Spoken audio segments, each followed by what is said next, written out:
Assalamualaikum warahmatullahi wabarakatuh. Perkenalkan, saya Rohima dan rekan saya Siti Fatimah. Di sini kita akan membahas tentang filosofi dan metode akuntansi keperlakuan. Pergeseran arah riset terjadi karena pendekatan normatif tidak dapat menghasilkan teori akuntansi yang siap digunakan dalam praktek di kehidupan sehari-hari. Filosofi berasal dari Yunani yaitu philos, sukacita, dan sophia, kebijaksanaan. Dapat diartikan bahwa filsafat adalah sekumpulan sikap dan kepercayaan terhadap kehidupan dan alam yang biasanya diterima secara tidak kritis. Suatu pengetahuan dibangun berdasarkan asumsi-asumsi filosofi tertentu. Menurut Burrell dan Morgan 1979, asumsi-asumsi itu adalah satu, ontologi, berhubungan dengan hakikat atau objek yang akan diinvestigasi. Yang kedua, epistemologi, berhubungan dengan sifat ilmu pengetahuan serta cara mendapatkan dan menyebarkan. Yang ketiga, hakikat manusia, berhubungan dengan hakikat esensi manusia. Yang keempat, meteologi, berhubungan dengan ilmu yang membahas berbagai metode. Ada beberapa filosofi paradigma meteologi, yaitu paradigma fungsionalisme. Paradigma ini memiliki pendekatan yang berusaha untuk menjelaskan hubungan sosial dengan pemikiran yang rasional, dengan orientasi yang pragmatik, dengan pengetahuan tepat guna, dan mengedepankan regulasi yang efektif, serta pengendalian hubungan sosial. Yang kedua, paradigma interpretif.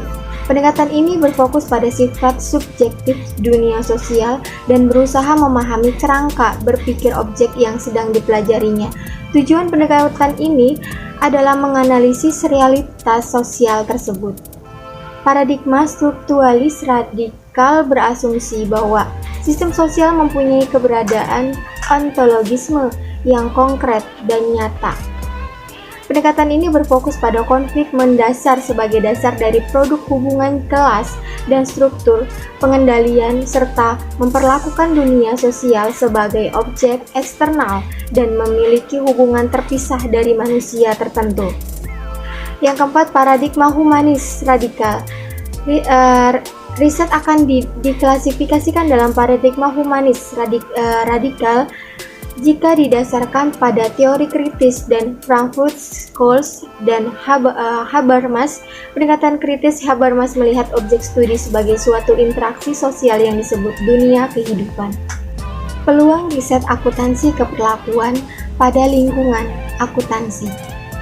Yang pertama, audit. Suatu tinjauan atas artikel riset akuntansi keperlakuan selama tahun 1990 sampai 1991 berorientasi pada pembuatan keputusan dalam audit dan telah memfokuskan riset terakhir pada penilaian dan pembuatan keputusan auditor. Yang kedua, akuntansi keuangan. Beberapa publikasi menunjukkan bahwa riset akuntansi keperlakuan dalam bidang akuntansi keuangan jumlahnya terbatas sehingga sulit diidentifikasi. Namun, beberapa alasan riset akuntansi keperlakuan dalam bidang keuangan memberikan kontribusi yang besar, yaitu 1. Riset pasar modal saat ini adalah konsisten dengan beberapa pasar modal dengan ekspektasi naik.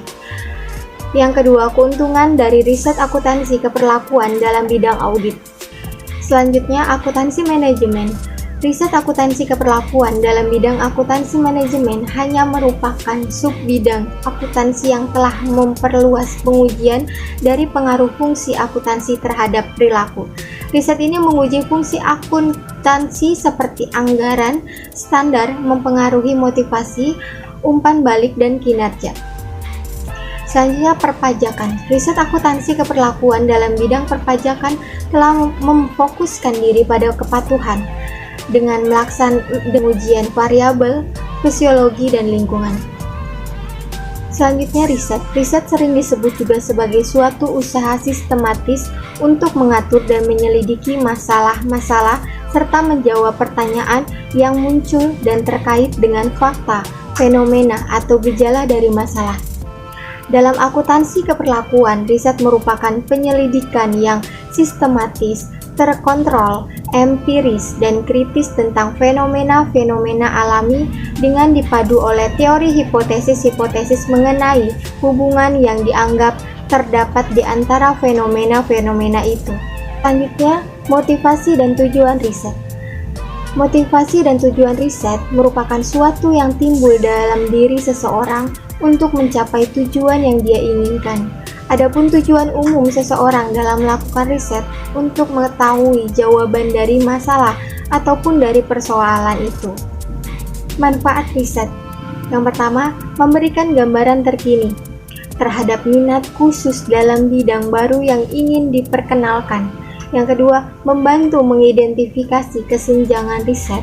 Yang ketiga, untuk meninjau dengan membandingkan dan membedakan kegiatan riset melalui sub-bidang akuntansi keuangan, audit, akuntansi manajemen, sistem informasi, akuntansi pasar modal maupun perpajakan. Replikasi adalah pengulangan suatu studi atas riset yang dilakukan secara sengaja. Ada beberapa alasan logis kita harus melakukan replikasi, diantaranya sebagai berikut. Menguji temuan umum riset, menguji validasi temuan riset dengan populasi berbeda, menguji kecenderungan atau perubahan waktu, menguji temuan-temuan penting menggunakan metodologi yang berbeda. Masalah dalam riset mencakup dua masalah, yaitu 1. Penemuan masalah meliputi identifikasi bidang masalah, penentuan atau pemilihan pokok masalah, dan perumusan atau formulasi masalah. Yang kedua, pemecahan masalah terletak pada kemampuan dan pengetahuan kita tentang permasalahan itu sendiri. Jenis-jenis masalah. Yang pertama, masalah-masalah yang ada saat ini di berbagai sub-bidang akuntansi keperlakuan yang memerlukan penyelesaian. Yang kedua, area-area tertentu dalam sub-bidang akuntansi keperlakuan yang memerlukan pembenahan atau perbaikan. Yang ketiga, persoalan-persoalan teoritis yang memerlukan riset untuk menjelaskan fenomena. Yang keempat, pertanyaan riset yang memerlukan jawaban empiris. Menyatakan dasar permasalahan. Dasar permasalahan dimulai dari usaha untuk mengembangkan pertanyaan-pertanyaan keperlakuan dengan memerinci pertanyaan dasar ke dalam pertanyaan-pertanyaan khusus. Sumber penemuan masalah. Faktor dalam sumber penemuan masalah yaitu pengalaman pribadi si peneliti atau disebut pendekatan empiris. Kedua yaitu tinjauan terhadap literatur riset atau disebut pendekatan teoritis. Literatur yang telah dipublikasikan meliputi jurnal, buku, sedangkan literatur yang belum dipublikasikan meliputi skripsi, tesis, disertasi, dan makalah-makalah seminar. Selanjutnya yaitu ada kesalahan umum dalam penemuan masalah. Yang pertama itu riset mengumpulkan data tanpa rencana atau tujuan riset yang jelas. Yang kedua, riset memperoleh sejumlah data berusaha merumuskan masalah riset sesuai dengan data yang tersedia. Yang ketiga, yaitu merumuskan masalah riset dalam bentuk yang terlalu umum dan ambigu sehingga menyulitkan interpretasi hasil dan pembuatan kesimpulan riset.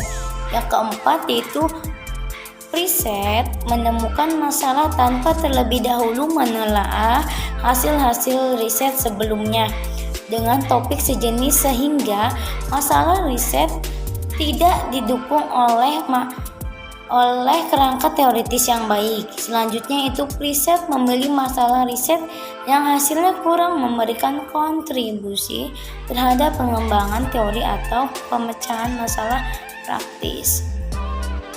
Selanjutnya di sini ada memahami teori, yaitu ada beberapa manfaat. Manfaat yang pertama yaitu teori membatasi cakupan fakta yang harus dipelajari. Yang kedua, teori memungkinkan riset yang memungkinkan hasil yang lebih besar. Yang ketiga yaitu teori menyarankan suatu sistem bagi peneliti untuk menggunakan data dalam rangka mengklasifikasikannya dengan cara-cara yang berarti. Yang keempat yaitu ada teori merangkum pengetahuan tentang suatu objek dan menyatakan keseragaman yang berada di luar pengamatan. Yang kelima yaitu teori dapat digunakan untuk memprediksi fakta-fakta yang lebih lanjut yang harus ditemukan. Selanjutnya yaitu ada landasan umum teori. Di sini ada dua. Yang pertama itu konsep dan konstruksi. Konsep yang pertama yaitu konsep mempunyai karakteristik yang berhubungan dengan kejadian-kejadian, objek, kondisi, situasi, dan perilaku. Sedangkan konstruksi yaitu konsep yang tidak dapat diartikan lebih abstrak, tetapi juga menyangkut persepsi orang. Selanjutnya, di sini ada variabel riset, di mana variabel merupakan suatu sifat yang dapat memiliki berbagai macam nilai. Variabel biasanya diekspresikan dalam bentuk simbol ataupun lambang X atau Y. Macam-macam variabel yaitu variabel independen atau variabel independen. Yang kedua yaitu variabel moderasi, yang ketiga itu variabel intervensi. Selanjutnya ada penggunaan proposisi dan hipotesis. Proposisi didefinisikan sebagai suatu pernyataan tentang konsep-konsep yang dapat dipertimbangkan. Sedangkan hipotesis adalah jawaban sementara terhadap permasalahan yang dipertanyakan. Di sini ada kriteria hipotesis.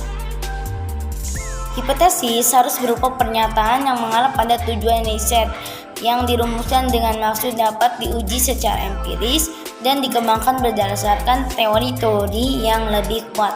Yang kedua selanjutnya yaitu jenis hipotesis. Hipotesis dirumuskan untuk menggambarkan hubungan antara dua variabel, yaitu variabel independen dan variabel dependen. Selanjutnya yaitu ada pemilihan data atau sampel riset. Ada populasi, di mana populasi adalah ide dasar pengambilan sampel, yaitu untuk memilih sebagian elemen-elemen populasi merupakan subjek berdasarkan pengukuran yang diambil. Elemen populasi juga disebut unit study. Sedangkan sampel merupakan bagian dari jumlah maupun karakteristik yang dimiliki oleh populasi dan dipilih secara hati-hati dari populasi tersebut. Selanjutnya yaitu ada sumber dan metode pengumpulan data. Metode pengumpulan data merupakan prosedur yang sistematis dan terstandarisasi untuk memperoleh data yang diperlukan. Adapun metode pengumpulan data riset dibagi menjadi dua, yaitu sekunder dan data primer. Jenis data ada tiga, yaitu data subjek, data fisik, dan data dokumenter. Sedangkan untuk sumber data itu data primer, data sekunder. Selanjutnya yaitu ada validasi dan keandalan. Validasi mengacu pada lingkup yang diukur pada kenyataannya. Kriteria validasi yaitu ada validasi prediktif, adalah validasi yang berkaitan dengan keakuratan suatu pengujian atau pengukuran dalam memprediksi perilaku. Sedangkan validasi konkuren adalah validasi yang berkaitan dengan hubungan dengan alat ukur. Selanjutnya itu ada validasi konstruksi, adalah validasi yang berdasarkan pada suatu pertimbangan tentang kesesuaian hasil pengukuran tersebut dengan teori. Selanjutnya itu ada keandalan. Suatu instrumen alat ukur yang andal akan menghasilkan alat ukur yang stabil di setiap waktu. Selanjutnya itu ada metode pengumpulan data. Yang pertama yang dilakukan yaitu dengan survei atau interaksi langsung antara seseorang peneliti dengan responden. Yang kedua, observasi, yaitu proses pencatatan pola perilaku manusia. Yang ketiga yaitu memilih responden, yaitu menentukan populasi. Selanjutnya itu ada sampling, probabilitas, dan non-probabilitas. Sampling probabilitas yaitu setiap elemen dalam populasi probabilitasnya yang dipilih telah diketahui. Ada jenis probabilitas. Yang pertama acak, sistematis, terstratifikasi, kelompok, dan sebagainya.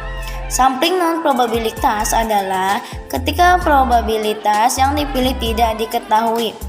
Selanjutnya yaitu ada instrumen riset, di mana kuesioner harus sesuai dengan responden dan didesain secara menarik sehingga responden tertarik untuk menjawab kuesioner tersebut, yang pada hakikatnya bertujuan meningkatkan tingkat responden, validitas, dan keandalan data.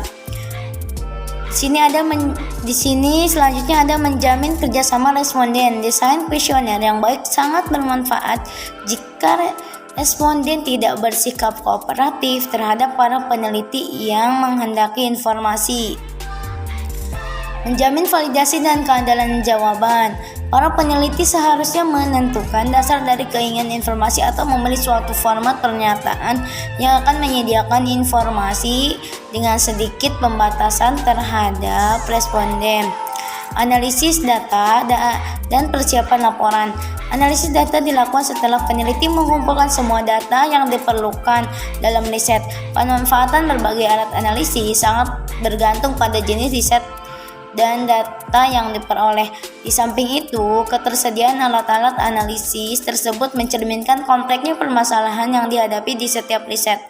Tahap akhir dari suatu riset adalah penyusunan laporan riset. Secara umum, laporan riset berisi tentang hal-hal yang berkaitan dengan kegiatan peneliti sejak tahap persiapan riset hingga interpretasi dan penyimpulan hasil analisa.